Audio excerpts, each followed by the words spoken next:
Perseroan melalui PT SDA melakukan kegiatan eksplorasi yang mencakup logging core, pengukuran dan pemasangan patok benchmark, pemasangan patok ukur, reukur, dan pengeboran.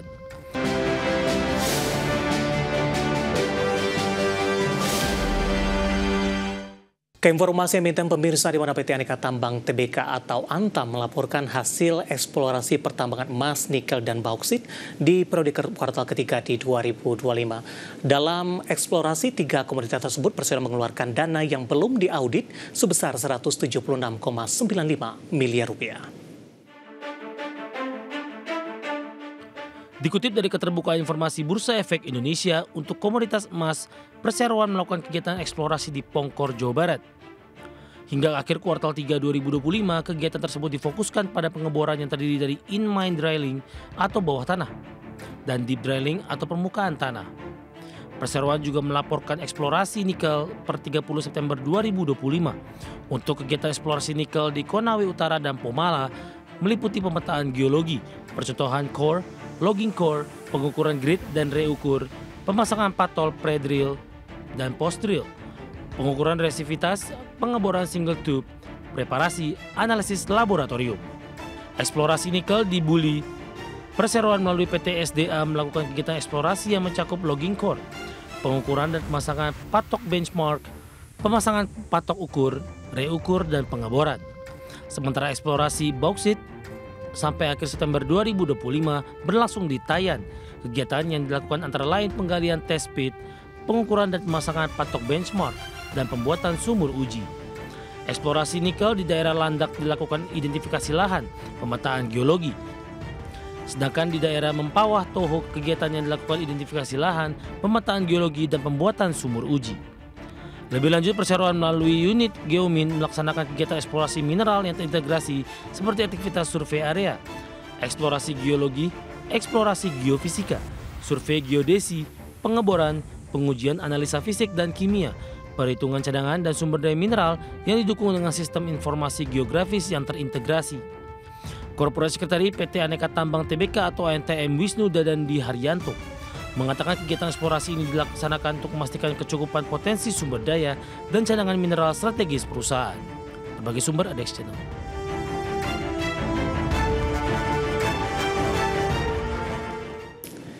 Ya, secara teknikal di sepanjang perdagangan hari ini saham Antam lebih cenderung mengalami penguatan, sempat ke level 3.430 pemirsa.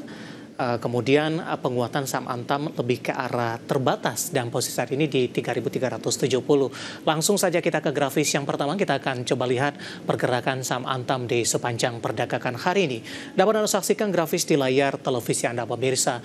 Dibuka flat pada pagi tadi di 3.310. Sebenarnya pasca pembukaan saham Antam sempat tertekan ke 3.290 sebelum berbalik menguat signifikan ke 3.430.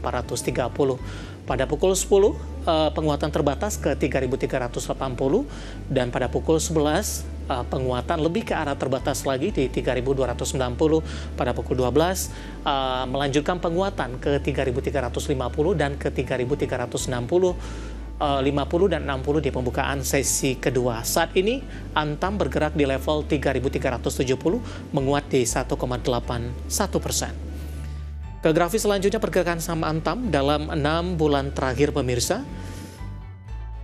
Di mana di perdagangan awal Maret Antam diperdagangkan di 1.585, April tertekan di 1.400 ketika terjadi trading halt, kemudian Mei Juni mengalami penguatan ke 3.320, Juli dan Agustus kembali tertekan ke 2.880, sementara di perdagangan 23 September Antam mengalami penguatan yang cukup signifikan hingga ke 3.670 dan tampaknya ini merupakan level tertinggi dalam beberapa waktu terakhir.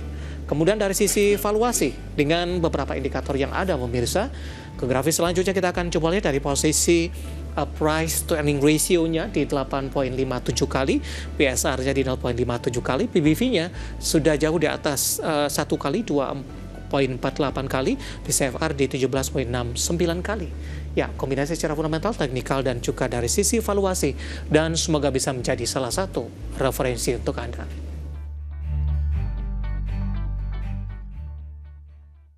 Kita akan jeda kembali dan tetaplah bersama kami karena setelah ini kita akan review jalannya perdagangan di sepanjang hari ini. Kami akan segera kembali sesaat lagi.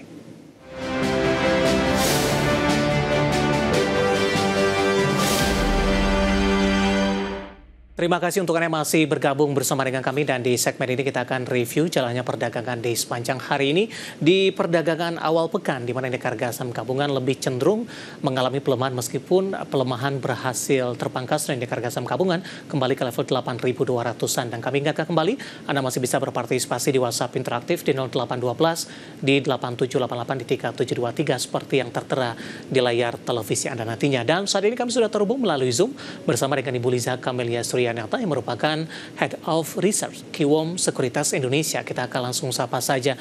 Ibu Liza, selamat sore. Apa kabar Ibu? Halo, sore Mas David. Baik-baik, terima kasih. Terima kasih juga Ibu Liza sudah meluangkan waktu di IDX Channel.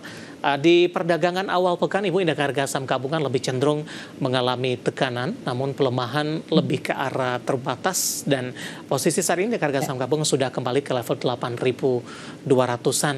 Analisis Anda secara teknikal pergerakan indeks harga saham gabungan di awal pekan ketika di sepanjang pekan lalu indeks harga saham gabungan berhasil menyentuh level penutupan tertinggi di sepanjang masa. Betul sekali, tadi Mas David katakan bahwa pelemahannya terbatas, walaupun hari ini sempat turun ke sekitar 8.100-an, tapi ternyata secara teknikal memang dia langsung ditopang oleh support pertama, yaitu MA10, persis di sekitar low 8140 tadi ya. Nah, bahkan masih sempat hari ini membuat rekor baru tertinggi di 8287. Kalau kita lihat dari posisi IHSG selama ini yang sudah membuat rekor baru hari demi hari, sekitar 8270 sampai 8300 memang bisa kita bilang sebagai level kunci ya. Apakah ini akan bisa ditembus atau tidak? Secara dari sisi indikator pun sudah masuk wilayah overbought sebenarnya ya. Jadi kita lagi menunggu-nunggu nih mungkin trigger apa yang bisa membuat IHSG ini bullishnya tambah kuat, artinya dia bisa menembus atas 8270 8300 atau dia pilih untuk pullback dulu sejenak begitu. Baik. Kalau pullbacknya ke sekitar 8150 sampai 8100 itu masih kita anggap wajar ya.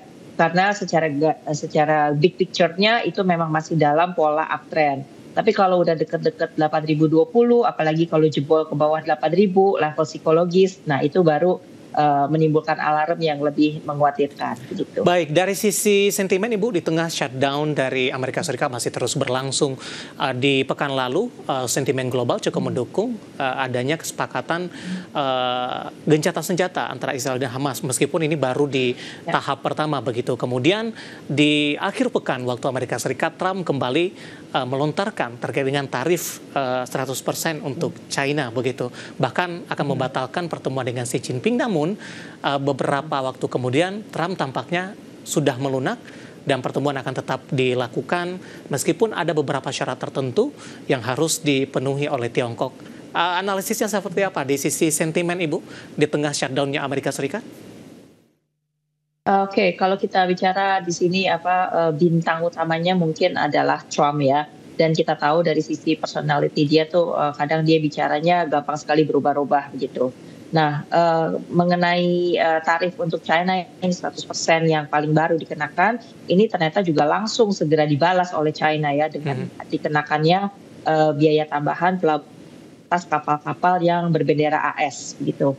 Nah, jadi ini juga semakin memperumit kondisi trade war tersebut dan ditambah lagi memang dari sisi teknikal juga saham-saham Wall Street indeksnya ini juga terus rekor demi rekor setiap harinya. So kalau kita lihat posisi mereka juga, misalkan aja S&P 500 ya, ini juga, nah ini juga sebenarnya sudah hampir mencapai level target yang menurut saya ini mungkin ada di sekitar 6.800-an.